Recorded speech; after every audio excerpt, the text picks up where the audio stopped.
امام حسن کے پاس ایک بندہ ہے, بڑی مزیدار بات داتا علی اجویری نے لکھی, مجھے پڑھ کے بڑا ہی مزہ آیا اور سمجھ بھی آئی کہ اہل بیت نبوت کی اصل مخالفت کون کرتا ہے. ایک شخص آیا تو اس نے آ کے نا معاذ اللہ حضرت مولا علی شیر خدا کو, معاذ اللہ ثم معاذ اللہ, امام حسن کے والد کو برا بلا کہا. پھر امام حسن کو کہا, وہ برا بلا کہتا جا رہا ہے, امام حسن مسکراتے جا رہے ہیں, ہنستے جا رہے ہیں. انجوائے کرنے کا آپ کا موڈ بن جائے تو سب کچھ انجوائے ہو سکتا ہے, لیکن اگر آپ نے مرچیں دانتوں کے نیچے رکھ کے اچھی طرح چبا لی ہوں اور کانوں سے بھی دھواں نکل رہا ہو تو پھر تو بھائی کوئی چیز بھی انجوائے نہیں ہوتی. پھر تو قصور یہ ہے کہ مرچیں نہیں چبانی تھی, آپ نے اپنا مزاج خود بڑا کڑوا کر لیا ہے, وہ کیسے کام چلے گا. وہ آیا تو اس نے آ کے نا امام حسن کو, آپ کے والد کو معاذ اللہ ثم معاذ اللہ نقل کفر, کفر نہ باشد, برا بھلا کہا. وہ کہتا جا رہا ہے, امام صاحب ہنستے جا رہے ہیں. جب وہ تھک گیا تو امام حسن فرمانے لگے, روٹی کھانی ہے, بھوک تو نہیں لگی ہوئی. کہنے لگا بڑی لگی ہوئی ہے. فرمانے لگے اس کو روٹی کھلاؤ. اس کو روٹی کھلائی. فرمایا تیرا حال, کہنے لگا بڑا غریب ہوں. ایک پیالے میں چاندی بھر کے امام حسن نے اسے دی, اور جب اس کو دے دی نا تو غور سے چہرہ دیکھنے لگا. کہنے لگا آپ کا حلم دیکھ کے, سخاوت دیکھ کے مجھے یقین آ گیا ہے کہ آپ واقعی خون رسول ہیں. امام صاحب فرمانے لگے یہ بیچارہ اصل میں تنگ ہے اپنی زندگی سے, اصل اس کا حال کوئی نہیں, تو میرے ساتھ یہ حرکتیں کر رہا ہے. تو یہ آپ سمجھیں اس بات کو, کچھ لوگ بیچارے ویسے ہی تنگ ہوتے ہیں, پریشان ہوتے ہیں, ویسے ہی بلا وجہ معاملہ ہی کوئی نہیں. امام حسن رضی اللہ تعالیٰ عنہ نے ہمیں سبق دیا ہے. وہ علامہ اقبال کہتے ہیں کہ ایک مولانا نا میرے سامنے نا ایک بھوکے آدمی کو سامنے بٹھا کے تو حدیث پاک کا درس دے رہے تھے.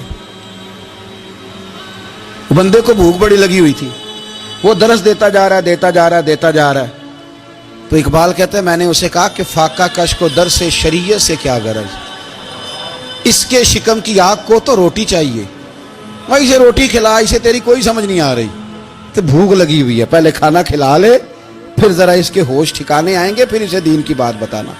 ہم لوگوں کا ذہن نہیں سمجھتے کہ بندہ کس قسم کا ہے.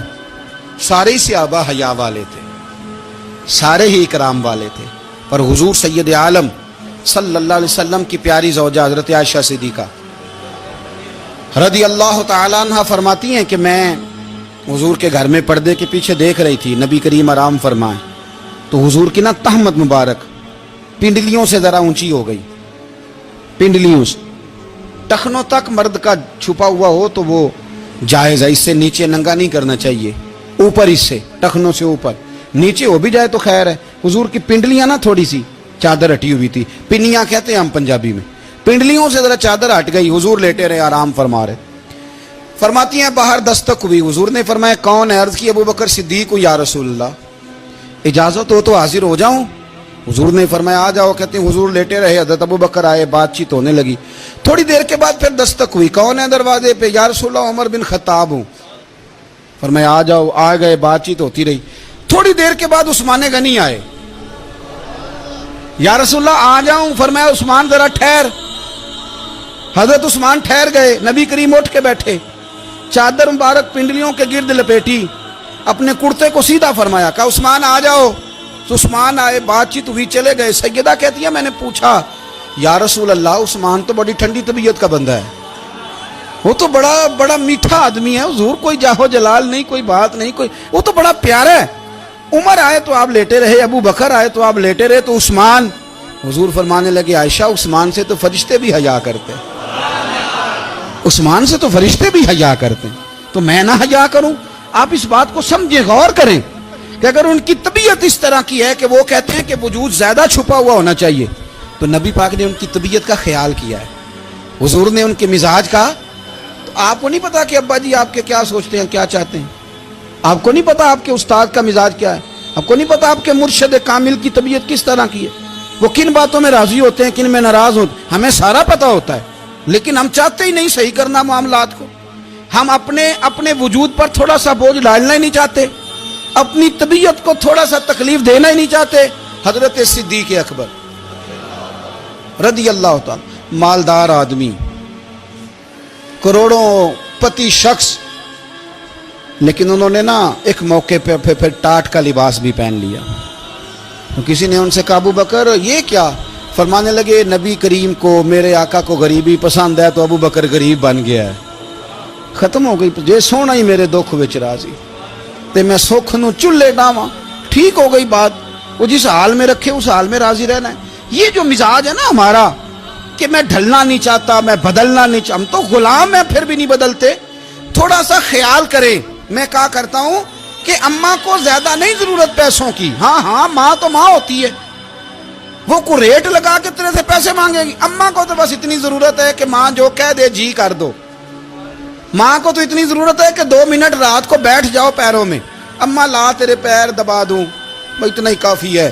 وہ کہے گی او ہو میرا پتر بڑا چنگا. اللہ وہی انج دی اولاد سارے نو دے وے. او بھائی ایسے کر دے. وہ تو سویرے پورے محلے کو ابا جی کو کوئی نہیں ضرورت تیرے پیسوں کی. ہاں نا, ان کو تو ضرورت ہے. تو کبھی کبھی تو ان کو موٹر سائیکل پہ بٹھائے اور ابا جی منڈی جانا تھا, میرا دل تھا کٹھے چلیں گے, آئیں ذرا پیار سے چلتے ہیں. کبھی ان سے پیار کرے, کبھی کہے ذرا کندھے نہ دباؤں. او یارو اس کی ضرورت ہے. نہیں ضرورت مرشد کامل کو کسی کے پیسوں کی. نہ, اللہ جانتا ہے جو کامل آدمی ہوتا ہے اسے ضرورت ہی نہیں ہوتی.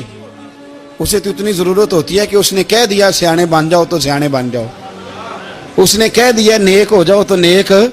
اس نے کہا ہے کہ آج آ جانا تو پھر, اور نہ یار کہاں ضرورت ہے تیری.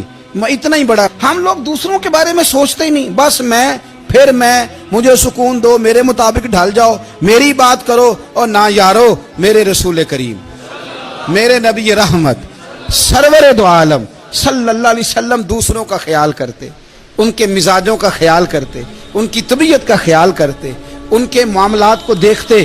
میرے رسول پاک علیہ السلام تو دیکھتے کون شخص کس طرح کا ہے, کس رویے کا ہے, کس انداز کا ہے. اس کو اس کے مطابق عزت دیتے, وقار دیتے, نواز دیتے, اس شخص کا اس طرح کا اکرام کرتے. میرے نبی کریم صلی اللہ علیہ وسلم فرماتے ہیں میں نے معراج کی رات میں نے جنت میں ایک محل دیکھا. میرا دل کیا میں اندر سے جا کے دیکھوں, پر اس کے دروازے کے قریب گیا تو عمر فاروق کا نام لکھا تھا. فرماتے ہیں میں نے کہا عمر ذرا طبیعت کا سخت ہے. اس نے کہنا ہے قانون یہ ہے کہ پہلے اجازت لو پھر کسی کے گھر جاؤ. چلو ہم نہیں جاتے, عمر سے پوچھ کے چلے جائیں گے. گھر جو عمر کا ہے. نہیں, آپ کو سمجھ آئی میری بات کی یار, نہیں سمجھے. جن کے قدموں کے صدقے گھر ملا ہے, اگر وہ یہ خیال کرتے ہیں کہ سامنے والے سے پوچھ لینا چاہیے, نہیں آپ نہیں سمجھے. او بھائی, جن کے برکت سے وہ مکان ملا ہے, اگر وہ مزاج کا اتنا خیال رکھتے ہیں تو پھر مزاج رسول کا بھی تو خیال ہونا چاہیے نا. پھر مزاج سنو. پھر نبی کریم صلی اللہ علیہ وسلم واپس آئے. حضور نے بتایا وہ عمر تیرا مکان بڑا پسند ہے یار. میں اندر جانے لگا تھا, دروازے پہ حور بھی بیٹھی تھی, جانے لگا تھا اندر, تو وہ نا میں اس لیے نہیں گیا کہ عمر قانون کو بڑا پابند ہے. اس نے کہنا ہے کہ قانون تو اجازت لے کے جاؤ. تو عمر رو پڑے, عرض کرنے لگی حضور میں کہاں اور جنت کا مکان کہاں. مختصر سی میری کہانی ہے, یہ جو بھی ہے آپ کی مہربانی ہے. تو حضرت عمر رو پڑے. لیکن میرے رسول کریم صلی اللہ علیہ وسلم اب اتنا حضور خیال کرتے تو جناب عمر پتہ کون تھے. جرت نہیں تھی کسی مائی کے لال کی عمر کے سامنے کھڑا ہو سکے. ہاں, جس کے سامنے شیطان نہ ٹھہر سکے. نکل جاتا ہے شیطان بھی. لیکن صحابہ کہتے ہیں جب کبھی حضور کے چہرے پہ شکن آتی تو اتنا وجود ہم نے کسی کا کامتے نہیں دیکھا جتنا عمر کانپا کرتے. کبھی تاری ہوتی تھی. وہ دلیر میں کہیں اور ہوں, یہاں تو میں غلام ہوں, یہاں تو میں نوکر ہوں. دعا منگیا کرو سنگیو کتے مرشد نہ روس جاؤ. رو پڑتے. اور طریقہ کیا ہوتا, زمین پہ کونیاں رکھ کے نا, کونیاں گھٹنے, اب میں آپ کو کر کے کیسے دکھاؤں, حدیث صحیح میں موجود. یہ کونیاں زمین پہ رکھ کے نا, جیسے بچے نہیں چلتے, کونیاں دونوں زمین پہ حضرت عمر رکھ دیتے اور یوں کونیاں رکھ کے تو یوں ہاتھ باندھ دیتے حضور کے سامنے. نیچے کونیاں اور ہاتھ باندھتے اور پھر روتے جب حضور ناراض ہوتے. تو کسی اور سے ناراض ہے نبی پاک, عمر سے نہیں. تو یوں دونوں ہاتھ بچھا دیتے, یوں ہاتھ باندھتے اور کہتے رضیت باللہ ربا وبالاسلام دینم ونبینا محمد صلی اللہ علیہ وسلم. یا رسول اللہ میں بڑا راضی ہوں کہ اللہ میرا رب ہے. حضور میں بڑا راضی ہوں, حضور میں بڑا راضی ہوں کہ اسلام میرا دین ہے. و محمد نبیم و رسولہ, اور میں بڑا راضی ہوں کہ اللہ نے محمد کو نبی اور رسول بنایا.